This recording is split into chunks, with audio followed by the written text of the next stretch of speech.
Thank you, thank you, thank you, thank you. Ladies and gentlemen, you're welcome to this show. Today is Sunday. You're all welcome. We have a lot in the package today, Lord. We're going to thank our God for giving us another day. Let's pray for those who have gone before us in the struggle. We thank you all for coming live and watching us. Thank you. This is ID Mind Media, Radio and Television. Ladies and gentlemen, you're all watching your comrade Fritz Misodi. We are live on our channel Ideal Mind Media, Radio and Television. I want to talk on a series of issues that happened in the past days. We're going to start with what happened yesterday. We know our First Lady was laid to rest. May her gentle soul rest in peace. I know it was a difficult moment for the president, but I want us to have some moment that we can have that mind.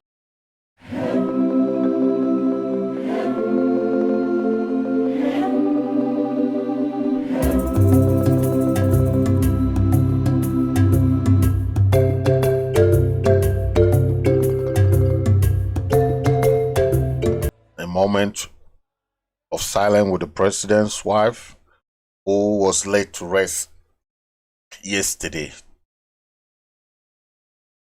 It was a sad moment. We know she's with the Almighty God. Okay, it's not easy, but we understand when things happen, it happens for a reason. Okay, life unfortunately means there has to be death. Okay, it is very inevitable, and as much as we hate losing those special people from our lives, we have to come to terms with it when it happens. Okay, that's why we are asking God to give more grace, more strength to the president. Okay, well, we can find comfort and support in our friends, okay, families and loved ones, as we see with the president having all those support. Okay, but this time death touched one of our very own, Mr. President Chris Anu. We ask God to use this moment, okay, to give all the strength that he can give to our president Chris Anu. Okay, you can use whatever means you can to send your own farewell on the internet, the email, all kind of social media, to send your farewell. It's very appreciative. Okay, thank you, those who send their condolences, their prayers. Thank you for visiting the resting place in Texas. Thank you for talking to their family, or those people sending flowers and condolences. Thank you, thank you, thank you, thank you very much. We appreciate it. Okay, to our mama, I know you're always there in our hearts. You're watching over us. You're watching over what is going on in Ambazonia.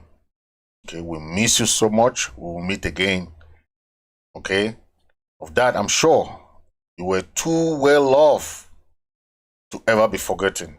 Sending our deepest and most heartfelt condolences to you, ma'am. We know it's a tragic loss. I pray that your soul finds peace. We'll miss you, ma'am. Not even death can break that bond we had as Ambazonians.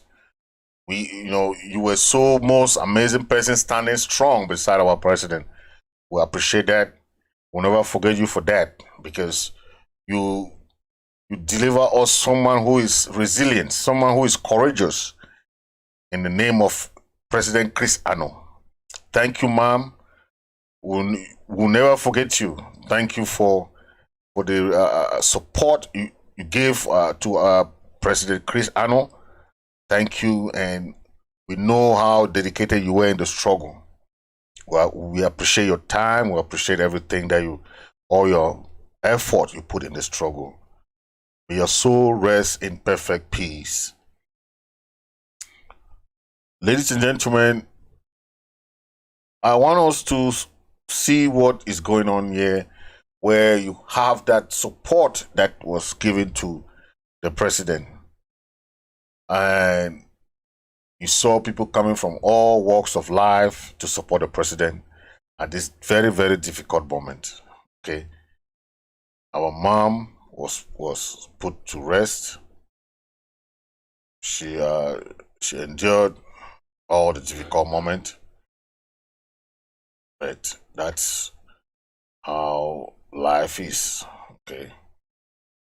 Thank God for her life. She was sick, but we know God always give you the time. Okay, so it's a difficult moment, but we have to accept realities. Okay, everything happened for a reason, and we hope that we'll pray for the president, we'll pray for the family, we'll pray for everyone. Okay.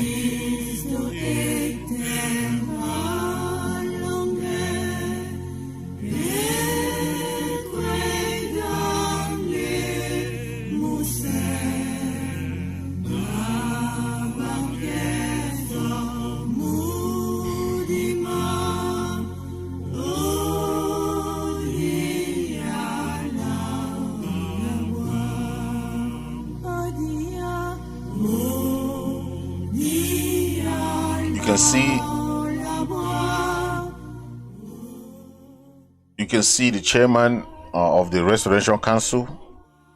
You can see the delegation.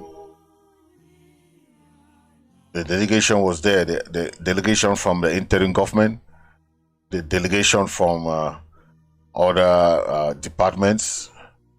From Home Affairs. Delegation from Foreign Affairs.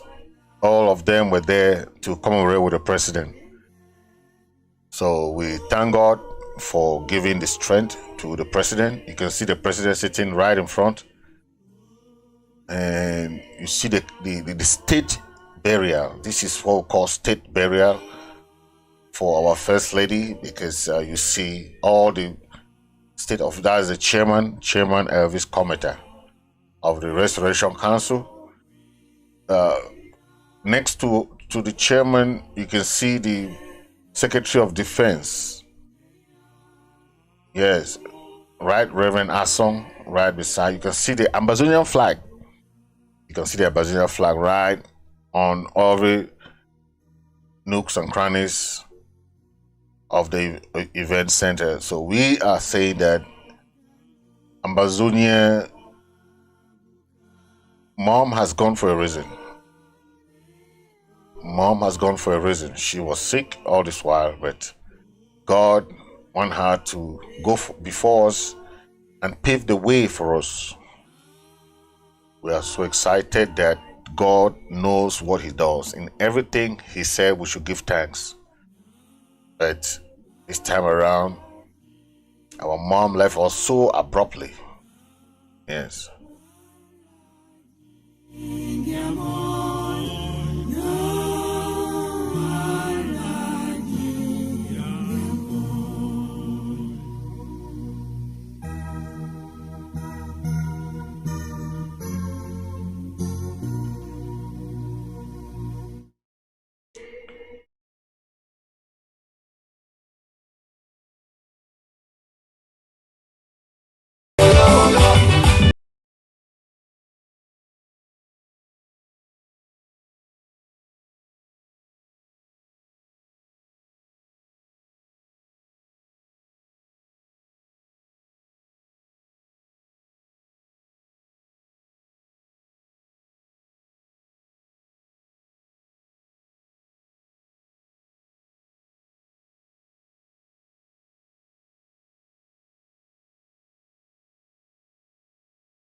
I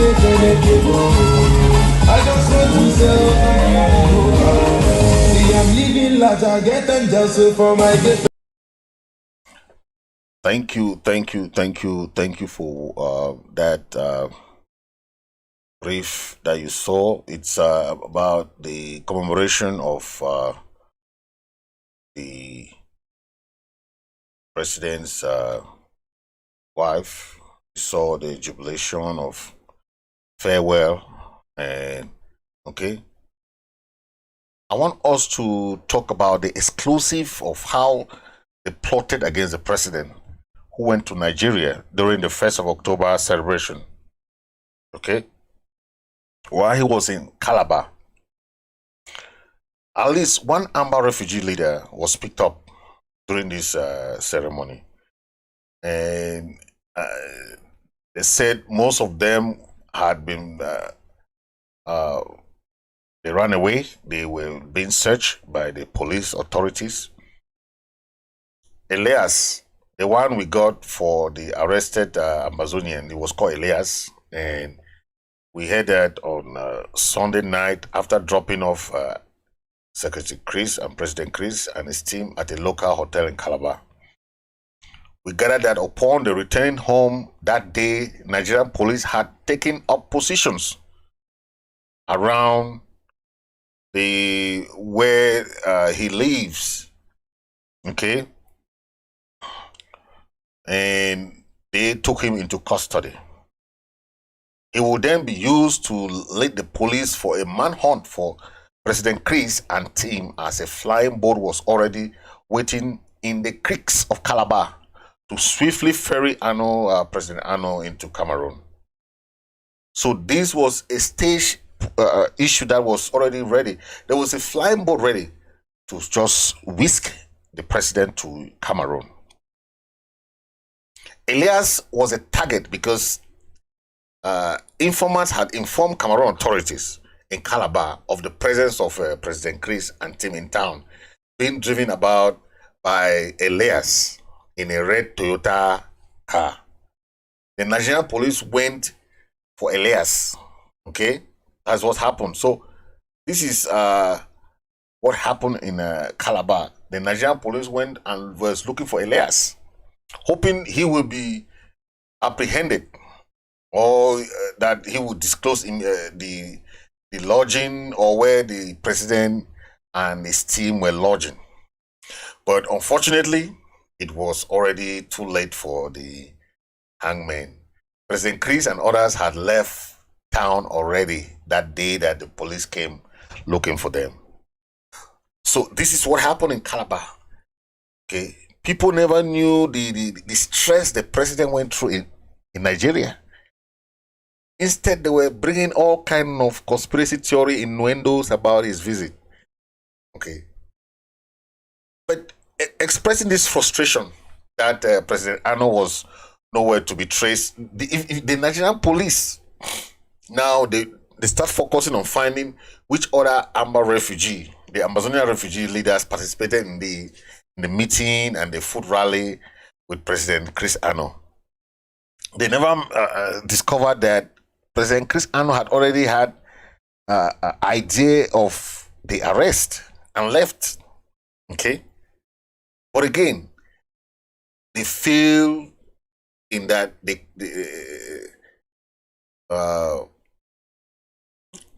the arrest of the guy who was taking them around, called Elias. Okay? They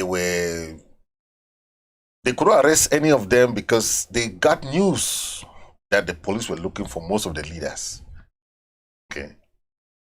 The calls from refugee in Calabar say that at least 10 refugees leaders are still on the run as we speak. So a refugee informant from Calabar, we heard, that has disclosed that it was Dr. Samuel Sako's supporters who alerted the Cameroon consulate in Calabar about the event. You see, and the presence of President Chris Anu in town. The consulate then called for immediate intervention from the Nigerian police. So we are getting this information, but this is why we say that Ambazonians are the ones shooting themselves on the leg. We had this information, but we were not really sure of it. Okay. The initial orders were for President Chris Anu to be arrested and his team, and even all the refugee leaders present were to be rounded up. That was the initial order. President Chris Anu was whisked to the nearby waiting boat and rushed to where they could go. But the idea was for any river boat to whisk them instead to Cameroon. But as God is behind what, that's what they say. The wife couldn't have seen the husband being arrested. That's why when you have spiritual discernment, go with it. The wife could not see the husband. She was in mortuary. The spirit is stronger than what people say. Okay? They wanted President Chris to be whisked to Nigeria with the nearest boat to Nigeria, to Cameroon. From Nigeria to Cameroon. That was the plan, but it failed. Okay. The police now headed to the hotel. They were searching the hotel. They searched all everywhere. Okay. They searched where they had their lunch. They searched all the hotel. Okay. But they told them that they were already checked out. Okay. So the police started doing those detailed searches now but they were already driven out of Calabar. Okay. Imagine during that APP meeting, we had some phone calls from some leaders in Calabar. Okay. But luckily, most of the calls were not picked because it was all plan, okay? But the news we get from Calabar is that the United Nations High Commission for Refugee and the Caracas, the Catholic NGO that caters for refugees, has frowned at Secretary Chris or President Chris Anu's visit. So the question is, how do you frown at someone who is coming to commemorate with a refugee? Why do you frown at that? Okay. And they say they are trying to describe it as a political and, insinuating that the refugees are not to take part in politics of any nature. Okay. This message, however, is contradictory to other Independence Day political events which took place in other parts of Calabar by Ambazonians. Why were they focused on President Chris' visit? When in the other end, you saw people dressed in their uniform with Sarko's image on them, and you saw the T-shirt that they bought for them and all those things. But he went there physically. He never sent flags and placards. He went there physically to see how the refugees are going through. I think this is the best thing to do, because if you want to buy some stuff for these people and give them as food, right? But you don't know where they live. You don't even know how they do stuff. You don't know. But think of it this way, okay? Are you going there just to give them food? Then you don't know where they live? Huh? Look at this. If I see where you are, saying about the it is leadership. a reflection of your relationships. He that walks with the wise shall be wise himself, but a companion of fools shall be destroyed. The man does not want to be destroyed, but he's associated with people who are vulnerable to destruction, and the end of it is that person is destroyed himself. He He that walks with the wealthy shall be wealthy. If I see where you are, it is a reflection of your relationships. He that walks with the wise shall be wise himself, but a companion of fools shall be destroyed. The man does not. If I see where you are, it is a reflection of your relationships.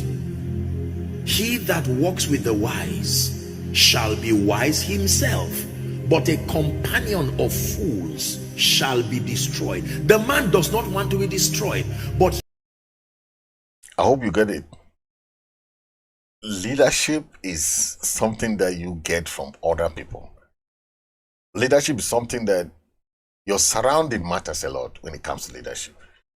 Those people that you deal with, okay, in what you, the knowledge and everything matters with the people you surround yourself with. When you surround yourself with people who are not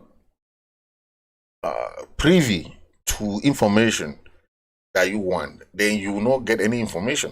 Okay, there will be no communication. There will be no, you don't get anything. Communication is something that you learn. So if you surround yourself with people who are not competent, people who don't even know what to tell you, then you are not learning and you are not doing anything good for yourself as a leader. Okay, if you are a leader, listen to this lady and tell me, do you fit into that box, or see President Chris Anu as someone who took that courage, who took that determination and went to be Nigeria? A leader means you must be a problem solver. You need to have the capacity to know that whatever trouble, whatever conflict, whatever challenges come, you have the ability to handle it. The difficulties we go in through life prepare us for the next season of leadership. And we must not fret wherever you find yourself, the difficulties, because as children of God, we know that the Bible says in Romans 8:28 that all things work together for our good. So even though it's challenging presently, even though it's difficult and it's a tough season and it's a tough time and nothing seems to be working, and your business, you're wondering, how much have I spent? I can't even pay house rent. Is this how business is supposed to be? I came to also tell you that if God gave you that vision and you are a leader, then God is going to bring you through. Everything is going to work together for good. So what you're going through right now is just growth happening on the inside. Is God preparing you? Is God giving you stamina? Is God helping you have endurance? Is God building your muscle so that by the time you get to the next level, you are strong and able to handle it? Very important message. Okay, she explained about leadership. Okay, but who can we look at President Chris as a leader who can build relationship, who can be creative, who can solve problem, who can manage conflict? Because that is what we talk about: critical thinking, negotiation, okay, conflict management. Those are the skills we are looking about. Decision making. That is what we are looking. And he took that initiative. It was that creative. It was that he has an agility, adaptability in any situation. Any leader that cannot fit into this criteria is not fit to be a leader. Leader is not about someone you love. It's not about anybody that you want to be somewhere that you like. It's not about like. It's about competence. It's about accountability. It's about the courage, that decision making. I will tell you that President Chris went to Nigeria. None of the cabinet members knew about it. Just 2 cabinet members knew about it. The wife was in the mortuary. He went to Nigeria. That courage, something that no president has done. People will just come and be making noise here, talking. How many of them can go to Nigeria? How many of them? You saw the risks that he took. So don't mind. People can say what they want, but when you see a leader, you know from what a leader can do. It's not talking. We are no more in the Zoom leadership. The Zoom leadership is gone. You are now in real leadership. That time of COVID leadership is gone. We are no more in a COVID-19 leadership. Okay? The Republic think that they can bring anything and manipulate our people. Our people are very intelligent. Yes, very, very intelligent people. Okay? They arrested the Naira 10. The Naira 10, they are still in jail in La Republique dungeon. These are the people that La Republique went to Nigeria and arrested. This is Seseko Ayoktabe, you have Tassan Wilfred, you have Dr. Yambe, you have all these people. Honorable Fongalamfo, all these people are still languishing in La Republique jail as we speak. Then they get the guts to go and talk about negotiation or dialogue on conference in Canada when our people are still languishing in jail. It's so disheartening that you see people who are dying and they are still killing our people. Then they come and tell us about a conference. What conference? What do they want to discuss there? They will see a genuine path to negotiation. A genuine path to negotiation, they abandon it. They prefer to go to their own form of negotiation, and they want us to follow that. Right? They want us to follow that, but how can they tell us what to do, where to go, and how to manage our own team? Team Ambazonian is our own team. Now, probably cannot tell us who they want in our team. It doesn't work like that. You have a game of two people, two countries, two teams, two diverse thinking. You cannot tell us who to put in our team. We know who are committed members. We know who are those leaders who are frontline leaders. We know them. Don't tell us that we are divided. Who told us that you are divided? Nobody is divided. They are divided in approach, but united in one thing: free Ambazonia. They should tell La Republique, our people are divided in approach, but they are united in one thing. They are united in free Ambazonia. So, if you want to come and negotiate, the whole seat you meet people who want to free Ambazonia. What kind of division are you talking about? If you see people are divided, you say, okay, this one want to say, oh, it's federation, this one is union. There is no people in our team that are for federation. There is no people in our team that are for union, remain united as dependents. None. So don't tell us that we are divided. Divided in what? Even which parliament or which government do you go that you don't have squabble, internal squabble, or quarreling and talking, trying to make changes? Go to parliaments. You see fighting, you see all kinds of brouhaha. That is what happens when it comes to democracy. People air their grievances, people share their differences. It doesn't mean that they are enemies. It doesn't mean that they cannot talk. That's a mistake some of you are doing.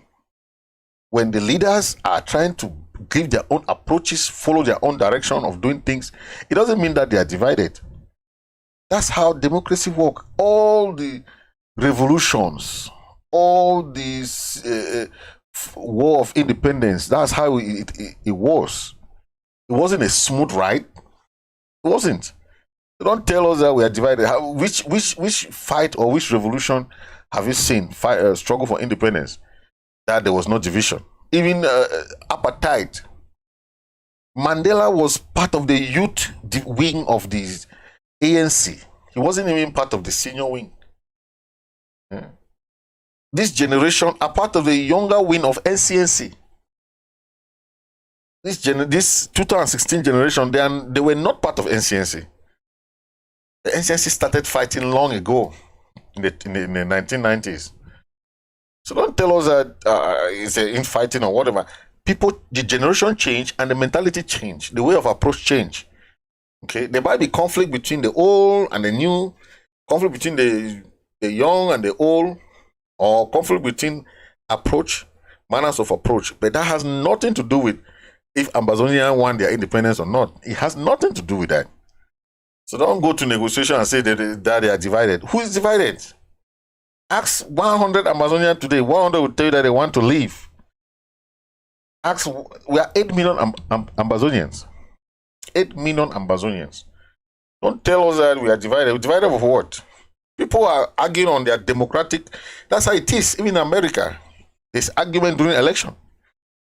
The Democratic parties argues with the Republican. The Democratic Party argues with the Democrats. The Republicans argue with but they are arguing on policies. They're arguing on way of approach, arguing some different dimensions on how to approach certain ideas, certain policy. Okay? And that is democracy. Democracy is not for Republicans to be okay or Democrats to be okay. They should not argue. Stay like that. Don't stay divided. No. That's what they call freedom of speech, freedom of expression. We're not in a banana republic like La Republique. We have to express our mind. We need leaders to tell us what they can do. We need people to freely express themselves. That's democracy. Don't tell us that Ambazonian leaders are divided. They cannot go and talk to them. No, that is a mistake most of the leaders are making. I like the quote from Nelson Mandela. Okay, Nelson Mandela told us, don't feel that we will be happy to have people who come to our support, because your enemies will not be our enemies. Okay, it will not be like that.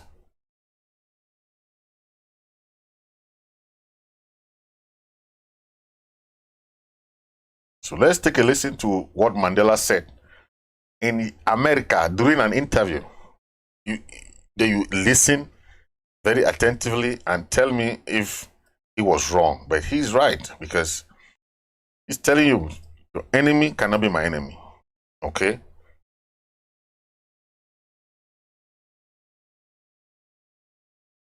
Your enemy cannot be my enemy, because we don't have the same way of approach. Let us move on to our next questioner at the microphone over there. Mr. Welcome to America, Mr. Mandela. I'm Ken Edelman. Those of us who share your struggle for human rights and against apartheid have been somewhat disappointed by the models of human rights that you have held up since being released in jail. You've met over the last 6 months 3 times with Yasser Arafat, who you have praised. You have told Gaddafi that you share the view and applaud him on his record of human rights and his drive for freedom and peace around the world. And you have praised Fidel Castro as a leader of human rights and said that Cuba was one of the countries that's head and shoulders above all other countries in human rights, despite the fact that documents at the United Nations and elsewhere show that Cuba is one of the worst. I was just wondering, are these your models of leaders of human rights? And if so, would you want a Gaddafi or an Arafat or a Castro to be a future president of South Africa? One of the mistakes which some political analysts make is to think that their enemies should be our enemies.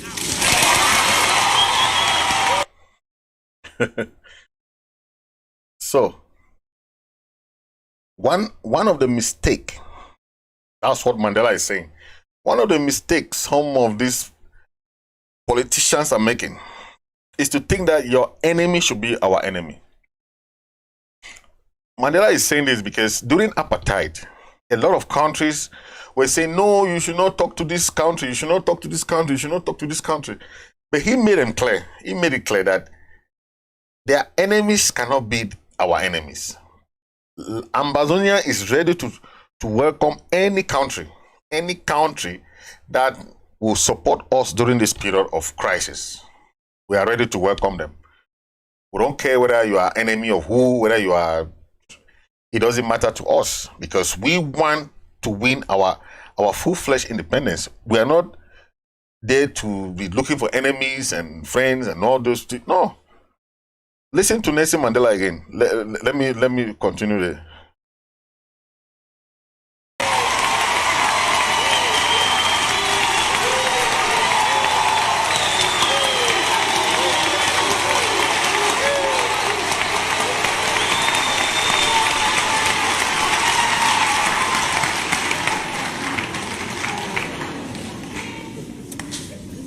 That we can and we will never do. We have our own struggle, which we are conducting. Correct. We are grateful to the world for supporting our struggle. But nevertheless, we are an independent organization. Exactly. With its own policy. Good. And the attitude of every country towards, our attitude towards any country would depend on the is attitude towards determined us. by the attitude of that country to our struggle. Of course. That is what I'm talking here. The attitude for any country, the attitude for any leader, the attitude for anybody, any sympathizer, anybody towards our struggle, that will determine our own attitude towards them. Because if you don't support me, I will not support you. It's a win-win something. You come now and support us, we will know that you are with us. But if you are with us, another person cannot come and say, hey, don't talk with that person. Why? This person supported me. Why should I be supporting him? Or why should I be his friend? When I'm in trouble, that's where you know your friend. You know your friends when you're in trouble. You don't know your friends when you are happy.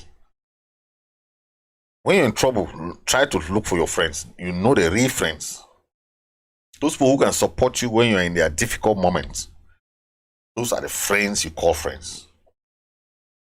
The ones you call frenemies are those people who claim to be your friend, but they cannot help you when you are in the, in a difficult moment.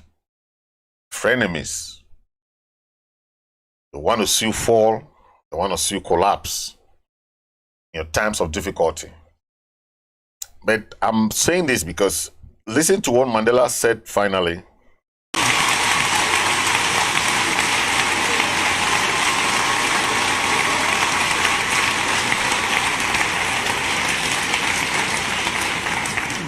Yasser Arafat, Colonel Gaddafi, Fidel Castro support our struggle to the hilt.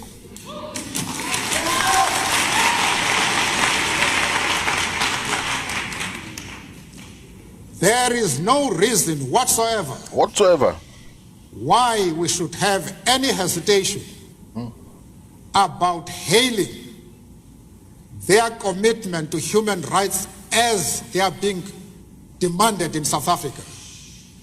Our attitude is based solely on the fact that they fully support the anti-apartheid struggle.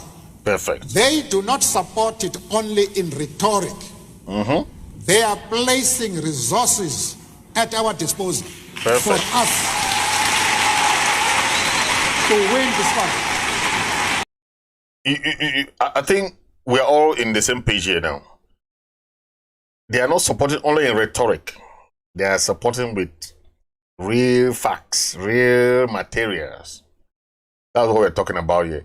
If you come to support Southern Cameroon and Ambazonia, you will be hailed. You'll be our friend, because we need friends, we need supporters to let us regain our identity, regain our own territory. Okay, that is what we are talking about. Okay, now let's talk about this issue where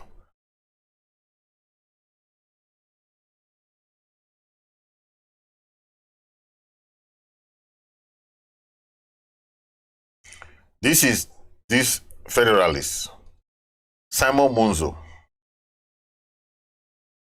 I'll play this audio. You listen to what he was saying. He was talking about having an Anglophone president. I want you to listen to him attentively. Okay.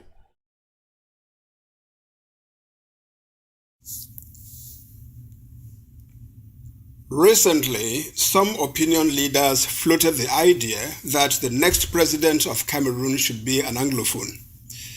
As expected, this created considerable buzz and hype on social media. Many welcomed this proposal as a magnificent idea. Who can blame them?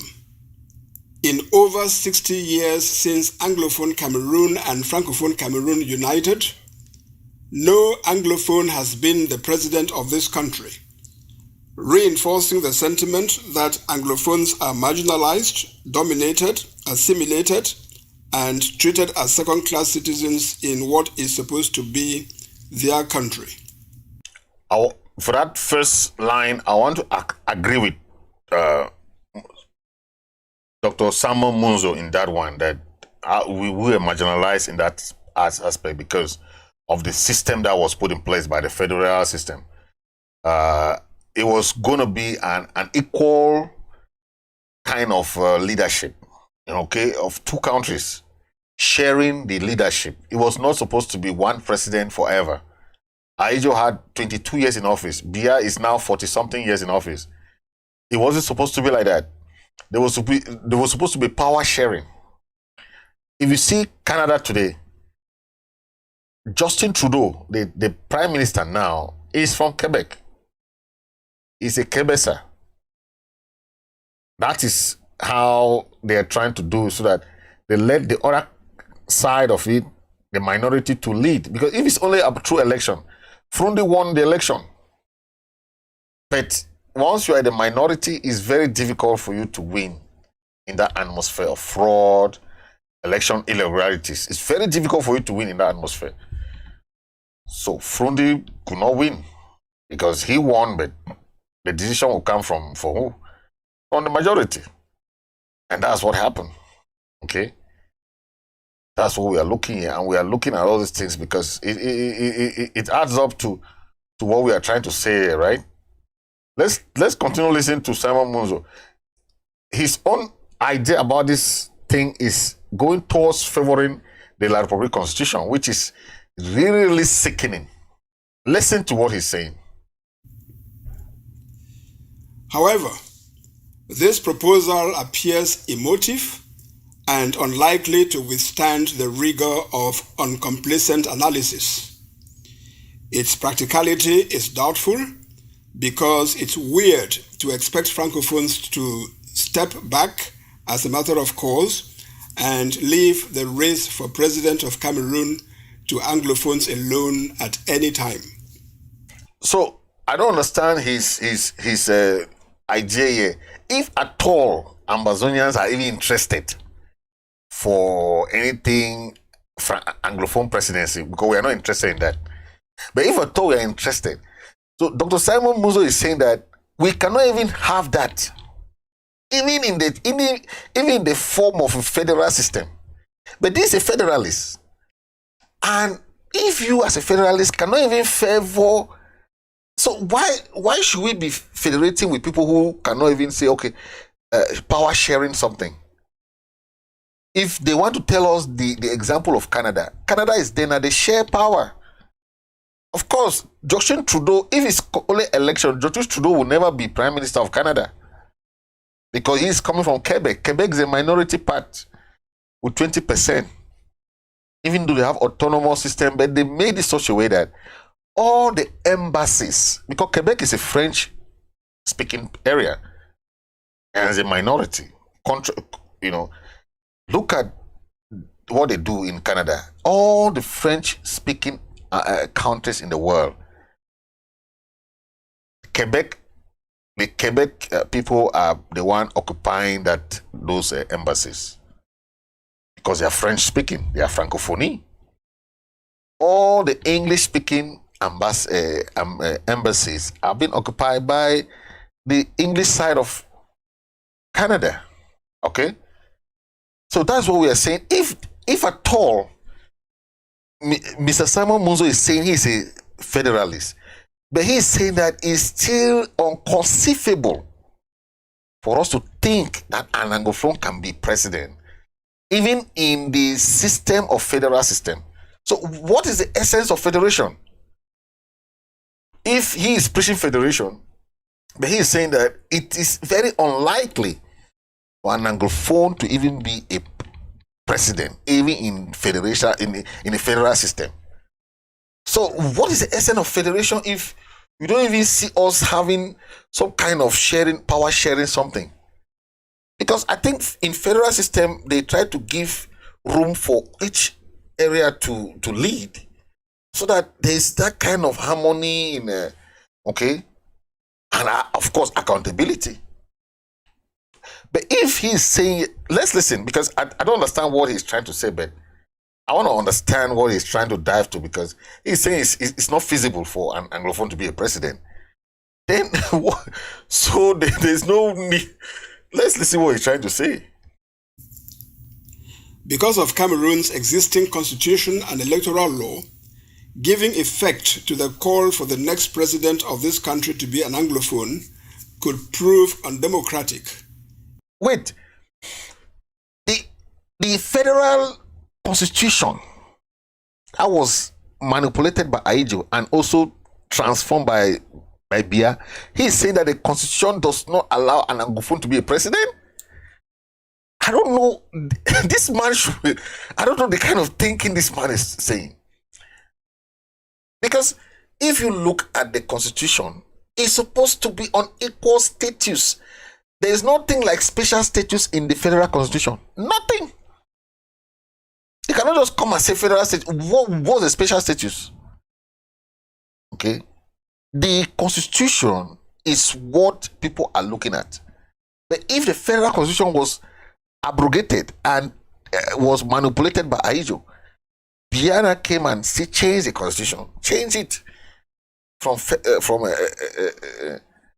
the United Republic constitution to Republic. So now this constitution is not even Ambazonian constitution. If they want, we can give them our constitution. We have a constitution. But I want to understand what this man is trying to say, because he is saying that the La Republic constitution does not favor us to be president. Just in case he's saying, because he's federalist, he said, okay, so why are you supporting federation if you don't see an Anglophone sharing power in a conglomerate of confederation? This man, I don't know. It may even be unconstitutional and illegal. What? If the post of president were to be filled by appointment, the appointing authority could be induced or persuaded to appoint an Anglophone on criteria to be determined. However, under our laws, the country's president is elected, not appointed. This man is I don't want to call this man as dull. Let me say this. This guy, does he know that Ahijo handed power to Paul Biya without election? What is he talking about constitution? Ahijo handed power to Paul Biya when he was an Anglophone that was supposed to be president. Ahijo so handily said, Mr. Biya, take it. There was no election. So what are you saying? Say our constitution. What constitution are you talking about? What constitution are you talking about? Listen to this man. This man. What is this? Political parties have the sole right to nominate their candidates for election to this post. Should all those that choose to put up candidates for the presidential election be obliged, against the stipulations of the Constitution and the electoral law, to present Anglophone candidates only? Otherwise, in a field of Anglophone and Francophone candidates representing several parties, how would the election of an Anglophone be secured? In this country, Francophones greatly outnumber Anglophones. If we present the matter as a competition or battle between Francophones and Anglophones, on what ground would Francophone voters be expected or required to set aside Francophone presidential candidates and vote instead for an Anglophone candidate? This man, I don't know how he's thinking. Okay? You know that in a federal system, as you are saying, I don't know the kind of federal system you have. Most of these federalists don't even know the kind of federation that they are talking about. Because you cannot have a federal system where you leave one president there forever. So another one will come again and be there forever. You call yourself you are a federalist. What kind of federation are you talking about? It's a kind of shared power sharing something. Don't tell me that the constitution doesn't say. What constitution? Does La Republique has a constitution? The La Republique, they are still using the French old constitution. Old constitution. When the French used that constitution long ago, they just changed some stuff there. Does Dr. Simon Munzu know that La Republique is still under French hegemony? Does Simon Munzu knows that? I don't think he knows that. Within today's electoral system, those clamoring for the election of an Anglophone as president of Cameroon must first make sure that they put forth credible Anglophones capable of securing the nomination of their political parties. Next, they should support such nominees and their parties to run campaigns robust enough to enable them to win the presidential election against other competing candidates. Federalism offers the best prospect of an Anglophone to become the president of Cameroon. While exercising power in an autonomous region or state within a federation, elected leaders can distinguish themselves by charismatic leadership, the quality of services delivered in various fields to the inhabitants of their region or state, and their standing within their political party at national level. Such leaders are likely to attract the attention, admiration, and ultimately political endorsement of members of their party in particular and Cameroonians in general, not only among Anglophones, but also in Francophone regions or states.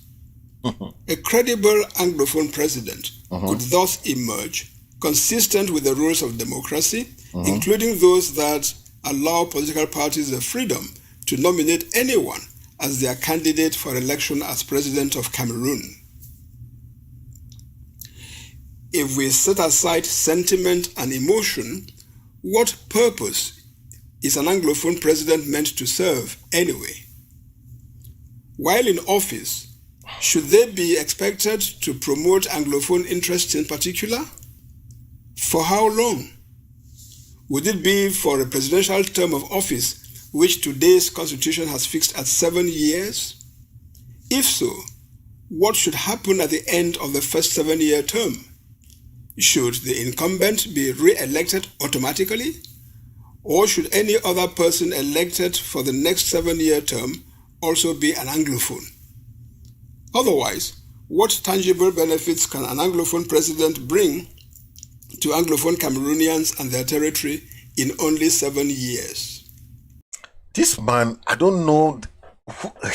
This man is just saying trash. Okay? He's saying trash of the season. You cannot encourage or discourage an Anglophone presidency as a federalist. He's a federalist. So why do you want federation if you don't want an Anglophone to be a president? Or you're saying that is 7 years is not enough to bring change? The most developed countries today spend just the last 30 years to develop their countries. So don't tell me that 7 years is not enough to start building bridges, roads in southern Cameroon. Because they're not bringing any projects. The president, any projects come to the presidency, they take it to their areas. The little road projects that come, they'll take it to their areas. What benefit do you have?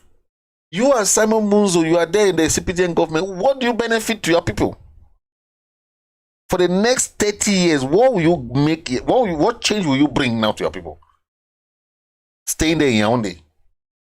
Ask yourself that kind of question. Okay? Because they don't have any benefit to their people. Okay?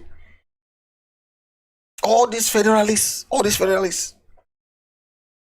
But I want to tell our people, we need to keep a coherent and consistent message. Because when we are divided, this federalist thing that we are divided, and they carry the message that, oh, they are divided. These are the federalists. They said they didn't even want Anglophone to be a president there. They don't want to stay like that. Okay?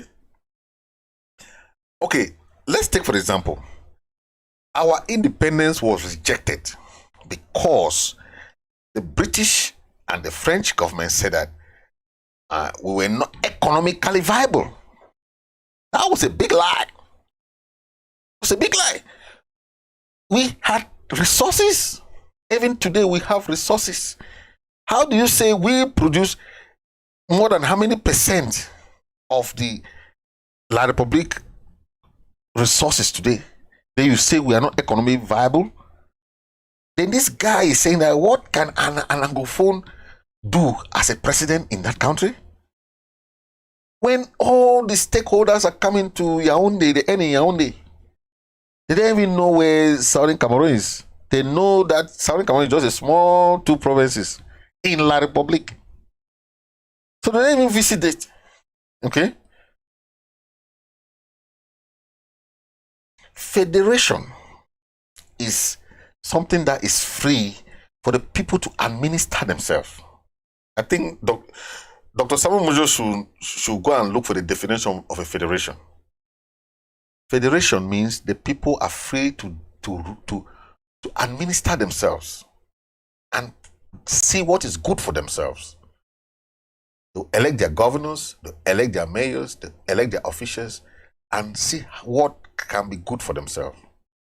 If that is not good enough for your own development, and having a president that can shift all the resources and say, no, these people need this, these people need this. What is he talking about federation? I don't know his own definition of federation. Okay? The federation that he is promoting now is the federation that Aijo wanted, and Paul Biya continued it. What we call adoptive federation. The federation that you adopt somebody and say, come, let's sit here. Let's be in a federation here. Sit here, don't move, just stay there, okay? Is that federation? I think federation is something that the people are free to choose their projects, free to choose their leaders, free to choose what they want to do in their own areas. I don't know the kind of federation these federalists are saying, or they're just happy to call the word federation. Oh, we are the proud federalists. They ask them, what kind of federation are they talking about? They don't know. Is this a 10 state they are talking about? We don't know. Is it a 2 state? They don't know. Proud federalists. That's how they're saying. But they don't know. Okay? It is very inconceivable that they know that Biya himself said it in Paris. Okay? He said that they wanted to just assimilate us. They didn't even want us to even exist again. And that's what they have done now. And this guy is saying, so he is talking about Southern Cameroon, but he said that the government should just stay like that. They should not be changed. The Anglophone cannot be a president now, because what can an Anglophone do for 7 years? 7 years? In America, a president stay for 4 years. One term 4. The other term 4. 8 years you leave. Obama stayed for 8 years and left. Then this guy is saying 7 years, a president cannot do anything. Oh my gosh. Because they just change the constitution and give someone 7 years to be president. Why should they first of all do this? Is that an election, or is that a kind of presidency? Nigeria and most other countries have 5 years. In that 5 years, they want to see how you are changing things until your 5th year term of office arrives. Don't say that it's too small. 5 years is too small. Then this guy says 7 years is too small. Oh my goodness. This is really crazy. So a president needs 2 terms. That's 14 years in office. 14 before you can do something.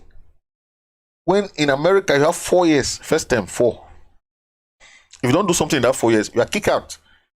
Like you saw, Trump was kicked out after 4 years. They don't play. Then this guy Munzu is talking about 7 years. Oh my goodness.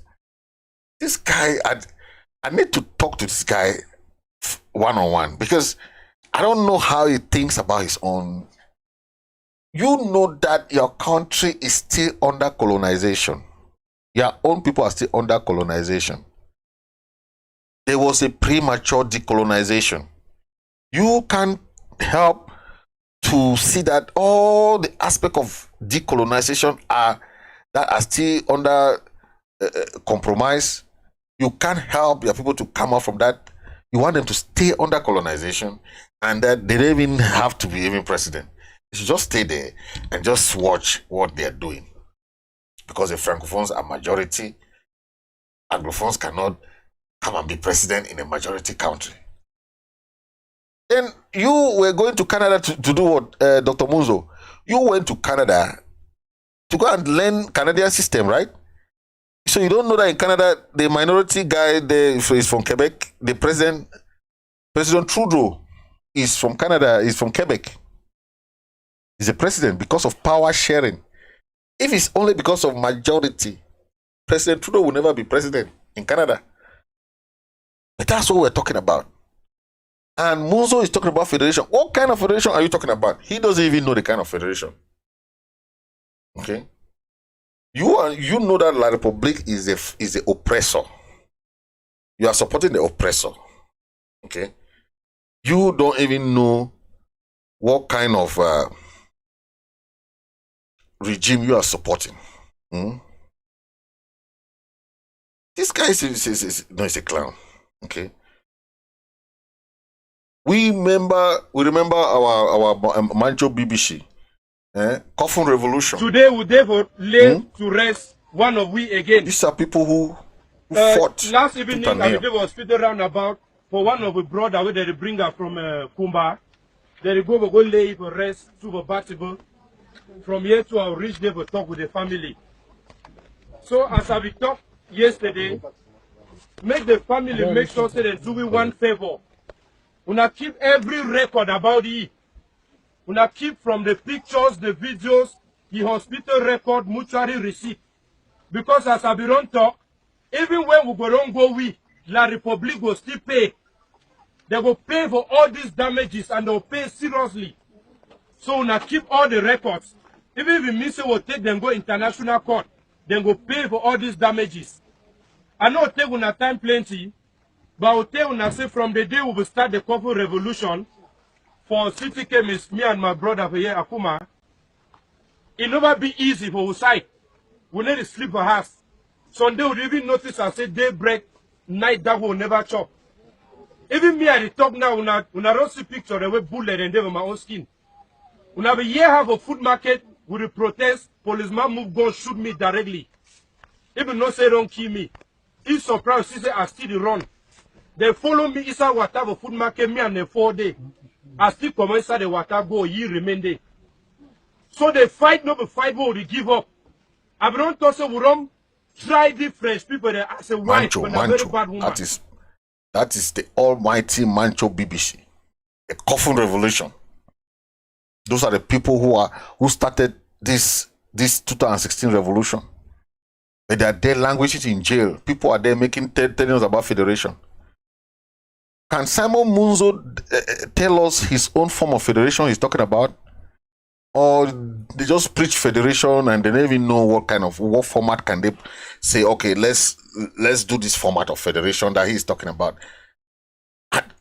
Wait, This is Kanu, the lawyer who fought for Kanu's release. That's him talking. Extradite, where you no go through legal process. This is what people like Simon Munzu have to start fighting for. Where you go by night, still you have federation, but thousands of people are in jail. Say that kind of thing no dey possible under Nigerian law and under international law. And so I dey talk since last year July. So today I dey happy say Court of Appeal don't validate them. So what will be the next step for now? The next, is this the judgment now? It means say Nnamdi Kanu go come up for DSS detention.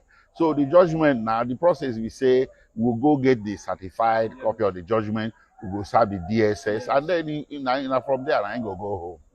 Because the discharge and acquittal means say he no get case to answer again.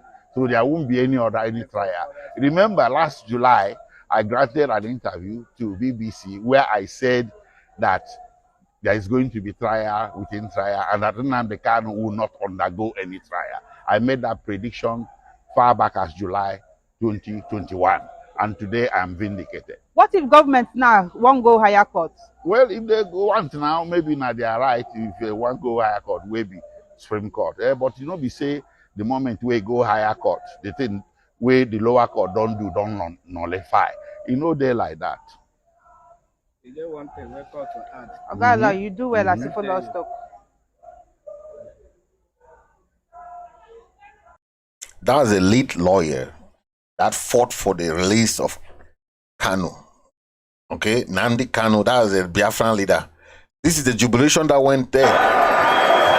Okay, we are hoping for the release of all our leaders in incommunicado. From Seseko to all the Nerate to those people who were illegally adopted from Nigeria.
That is what they can talk about.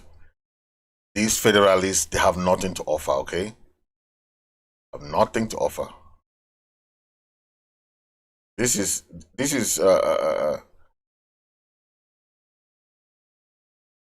enjoy this cartoon. La Republique is trying to draw us. That's Bia, they're drawing us. But Ambazonian, he has tried to assimilate us. For the past years, any policy of Bia was to destroy Ambazonia, destroy their culture, destroy the language, destroy the legal system, destroy everything. And it has not worked out. He said it in Paris. So now they are trying to see how they can complete their policy of assimilation. They are trying to bring the special status. They're trying to bring, they say, this is what we call the special dialogue, and all these things are just what we call it's not full-fledged negotiation that we are talking about, and we will not buy anything that is not full-fledged negotiation that goes to the root causes of the problem. Okay, the root cause of the problem. There's no way we'll buy into that. Okay. But they should know that Ambazonians are not gonna back down. Ambazonians are not gonna back down anytime soon. Okay? They should not say we are divided. They know who to talk to. They know where to go. They know who to talk to. I want to play this. Let me play these guys. Our able.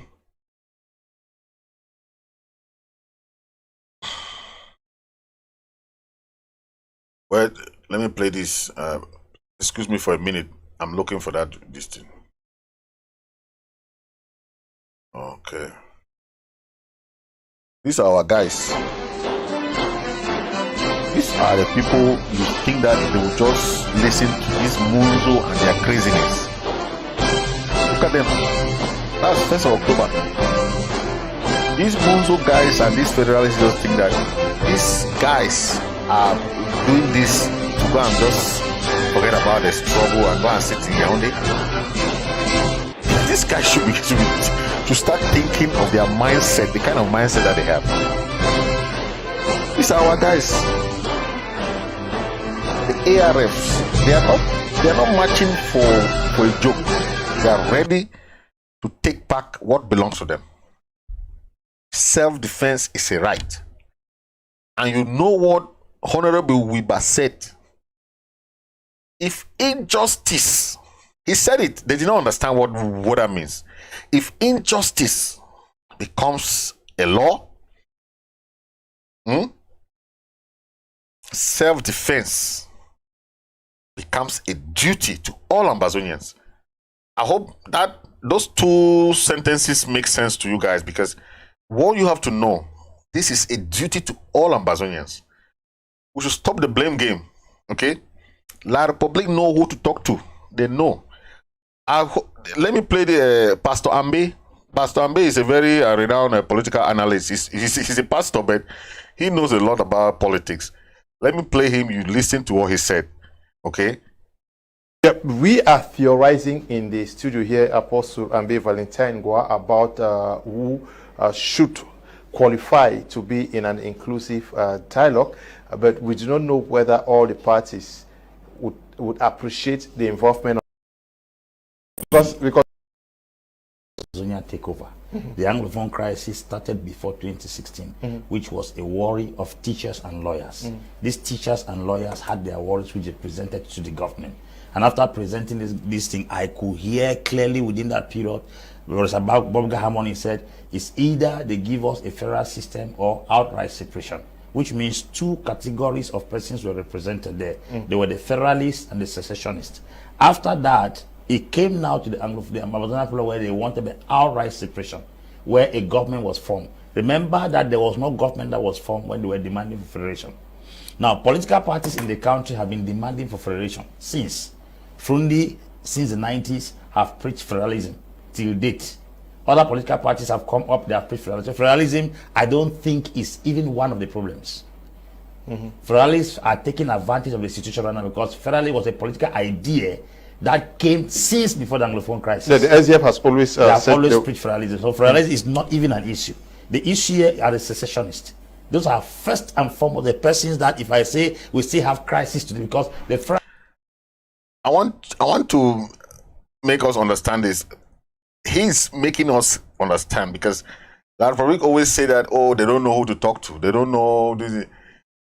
Pastor Ambe is trying to explain to them, to understand who to talk to. Because if you don't know how to talk to them, you that started the war, you don't know how to end the war. But if you want to know how to end the war, you should know who to talk to. You should not say they are divided, they are this. It's an excuse. A platform that was set in Switzerland, you left. What kind of negotiation do you want first to start talking when without a third party? It will not work. Anything without a third party is dead on arrival. Period.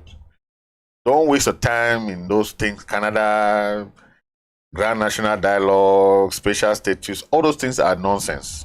Because our people will not listen to that. Our people did not die. You did not come and burn our villages, kill our people, do all this crap that you're doing to our people for special status. People like this, Simon Munzu, should understand this. I think they should know this by now, that our people are not ready for that crap called federation. We were not ready for that. Federalists are freely walking the streets of this country. They talk freely. the seats, but the people cannot sit in this country are the secessionists. And if we have a crisis today, it's still held by the secessionists. If the secessionists give up today, there will be no crisis. All the Federalists are taking advantage of the situation on ground to sell their idea. It wasn't part of the crisis. We are dealing with the Anglophone crisis. The Anglophone crisis is the issue of the secessionists. They want outright separation. So the people we need on the table are the people who are causing the brouhaha right now, which are the secessionists, not Federalists. There was no crisis in 1994, 95, 96, where Fundi was pressing federation. There was no crisis. Now, to even come to the national dialogue, because the issue is the definition of the inclusiveness is one thing, and then the agenda or the content of the dialogue is another thing.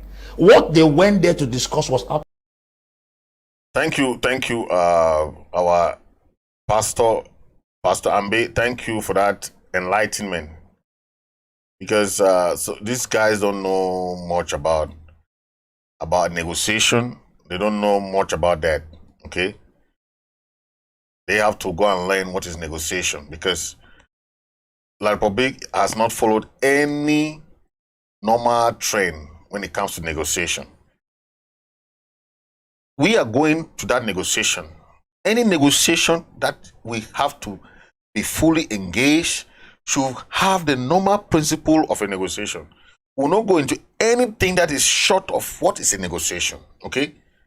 Negotiation, the principle of collaborative negotiation, okay, is very useful when you want to solve a problem. This is that kind of deal making that helps to solve a problem within the limit of the two parties. Then the mediation has to have the disputant and the third party person. In this case, we had the Swiss government. Okay, that two parties have a dispute to resolve, right? They come together and say, okay, we need a third party to come in. That third party comes in now to help in the dispute, to resolve that dispute between the two parties, okay? But when La Republique is running away from this type of world-class negotiation process with a mediator in the middle, he's taking us to Canada to do what in Canada? That is a question we have to ask ourselves. What are we going to do in Canada? There's nothing in Canada, because even the people in Canada still have problem with Quebec. The Quebecers want to leave Canada. They have had about two or three referendums there. Sometimes we call it referendi or referendums. They have 2 or 3 referendums in Canada. The Quebecers want to leave Canada. They don't even want to stay there. So they should not tell us that we should watch what Canada is doing there. But the system in Canada is quite different, because you have that sharing of power, where Prime Minister will come this time, then this time Prime Minister come this way, the Prime Minister go. It's a kind of change of system. Okay, for our own case, La Republique, in all the ambassadors in the world, we have 4 ambassadors, all in the whole world. Whereas we Anglophones, we are in Commonwealth today because of Anglophones people, because of English-speaking minority, right? Because of the Southern Cameroonians. That's why we are in the Commonwealth. We are in, they are in Francophonie because of their own source of language and everything, and colonial system, right? That is what we're talking about. You cannot try to assimilate us to be French people. I was assimilated enough in University of Yaoundé. I can speak French very good. Everything was in French. That was enough for me. After that, I had to leave the country because my studies there had nothing to do with having a job. I couldn't look for a job. I had to travel before I had to. My first job was abroad. Because after graduation, I was chômeur, doing nothing in Yaoundé. Is that a system they want to bring to us? So we should copy the good examples, okay? Good examples from success stories, countries that have worked, the system of education, the economic system, the political system, social system, the cultural system, everything that has worked in those countries, that is what we are going to take. Okay, so thank you, ladies and gentlemen, for watching, and I appreciate you guys for being there, and I'm just happy that we had this show, and God bless you all.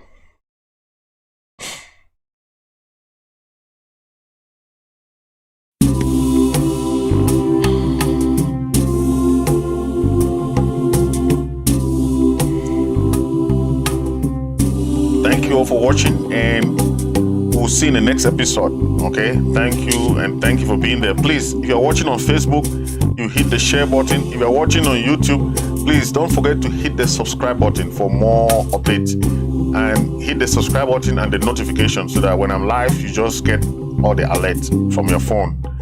Okay, so thank you very much for watching, and God bless you all, and stay strong. The struggle is real. Please don't know, never you give up. The struggle is real. Let nobody tell you anything else. Support the struggle, support your county, support your LGA, and stay strong in the struggle. Thank you very much for watching.